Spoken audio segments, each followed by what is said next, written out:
Hi everybody, happy Sunday.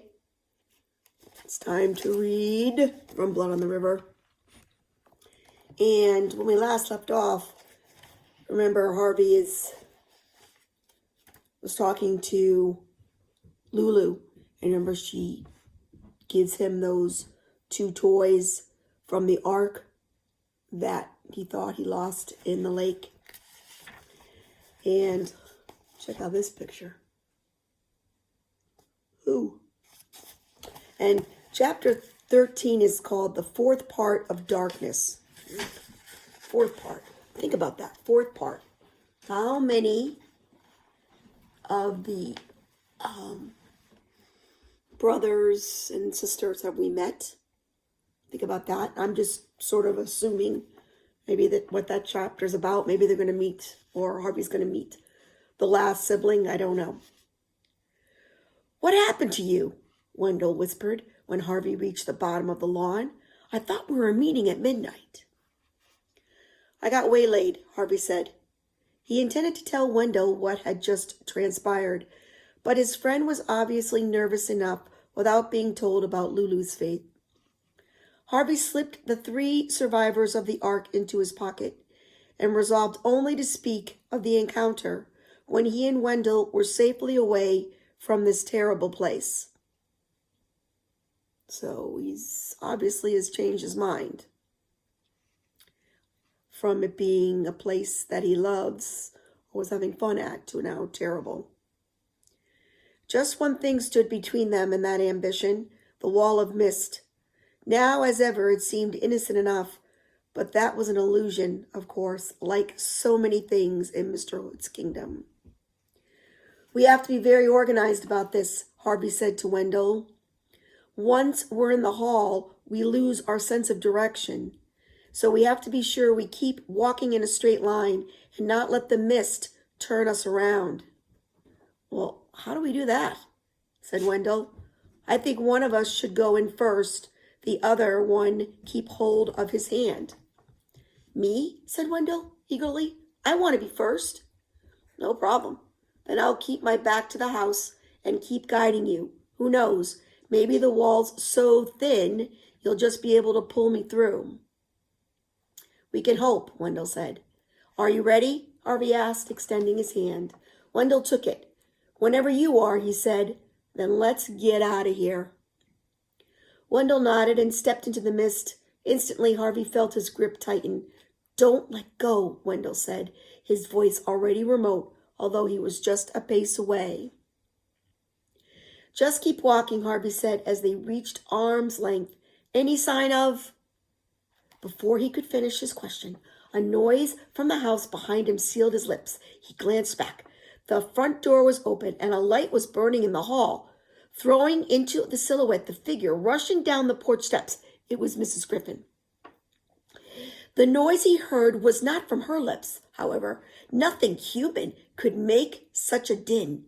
He saw Mrs. Griffin glance up towards the roof as she hurried down the lawn and, following her gaze, saw this noise-making rising against the stars. He knew its name, even though he couldn't see its face. Hood had 4 servants.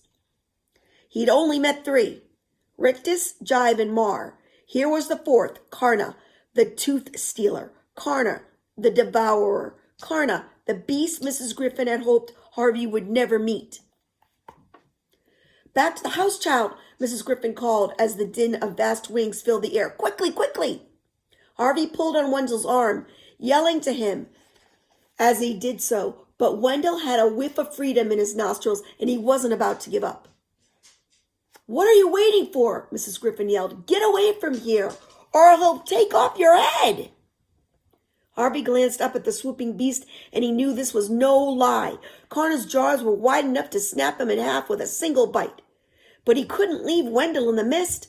They'd begun this adventure together, and that was how they would finish it, dead or alive. He had no choice but to step into the mist himself and hope that Wendell had snatched a glimpse of the world outside and could pull him through to the street. As he took the step, he heard Mrs. Griffin say something about leading the way. Then he was blinded by the chill of the mist, and the sound of her voice became a garbled whisper. Karna's shrieks were not so hushed, however. They pierced the murk, skewing Harvey's thoughts the way its teeth would skewer his head if the beast caught up with them. "Wendell!" Harvey yelled. "It's coming for us!" He caught a glimpse of the figure up ahead of him, then of Wendell's face, smeared by the mist, turning to say, "There's no way out! There has to be!" "I can't find it," Wendell said, his reply almost drowned out by the din of Karna's shrieks. Harvey glanced back the way he had come, more afraid not to know how close the creature was than to see it, how terrifying the sight. A swirling veil of mist swirled in front of him, but he glimpsed Karna's form as the beast descended. It was the most monstrous of the brood. Its skin rotted and stretched over barbed and polished stone, its throat a nest of snaky tongues, its jaws set with hundreds of teeth. "This is the end," Harvey thought. "I've only been alive 10 years and 5 months, and I'm going to have my head bitten off." Then, from the corner of his eye, a strange sight. Mrs. Griffin's arms reaching into the mist and dropping Blue Cat to the ground. "He's got good sense of direction," Harvey heard her say. "Follow him! Follow him!" He didn't need a second invitation, nor did Blue Cat. Tail up, it padded off, and Harvey hauled on Wendell's arm to drag him in pursuit. The cat was quick, but so was Harvey. He kept his eyes glued on the bright tail, even when the rush of wings behind him announced that Karna had entered the mist and was almost upon them.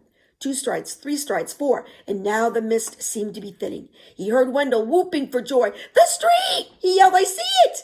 The next moment Harvey saw it too, the pavements wet with rain and shining in the lamplight. Now he dared to look back, and there was Karna, its jaws a yard from them. He let go of Wendell's arm and pushed his friend towards the street, ducking as he did so.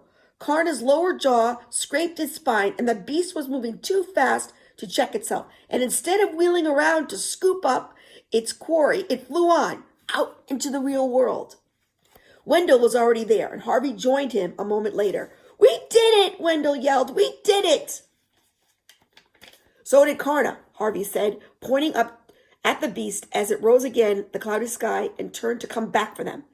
"It wants to drive us back inside," Harvey said. "I'm not going," Wendell cried. "Never. I'm never going in there again."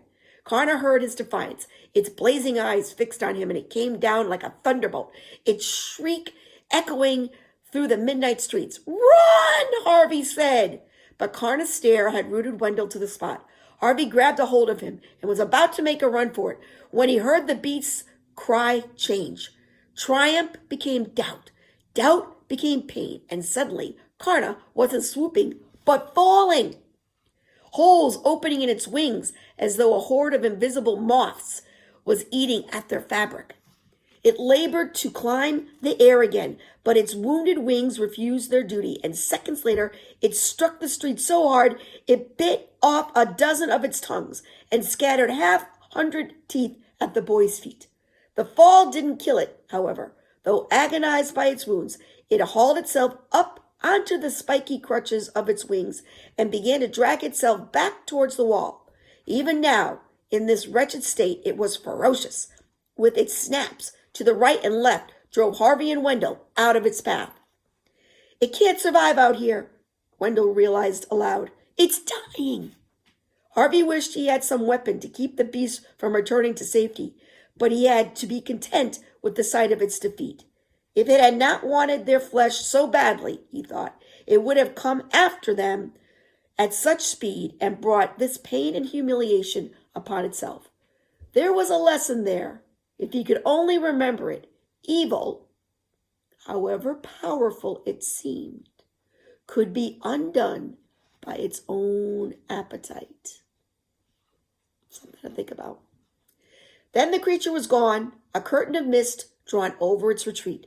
There was only one sign remaining of the mysteries that lay on the other side of the wall, the face of Blue Cat, gazing out at the world that he, like all the occupants of the holiday house, could never explore. His azure gaze met Harvey's for a moment, and then he looked back towards his prison as though he had heard Mrs. Griffin's summons, and with a sorrowful sigh turned and went in. "Weird," said Wendell, as he stared at the rainy streets. "It's as though I never left." "Is it?" said Harvey. He wasn't so sure. He felt different, marked by this adventure. I wonder if we'll even remember we came here in a week's time. Oh, I'll remember, Harvey said. I've got a few souvenirs. He dug into his pocket in search of the figures from the ark. Even as he pulled them out, he felt them crumbling as the real world took its toll on them. Illusions, he murmured as they turned to dust and ran away between his fingers. Who cares, says Wendell. It's time to go home. And that's no illusion. Okay, this was an awesome chapter. A lot went on.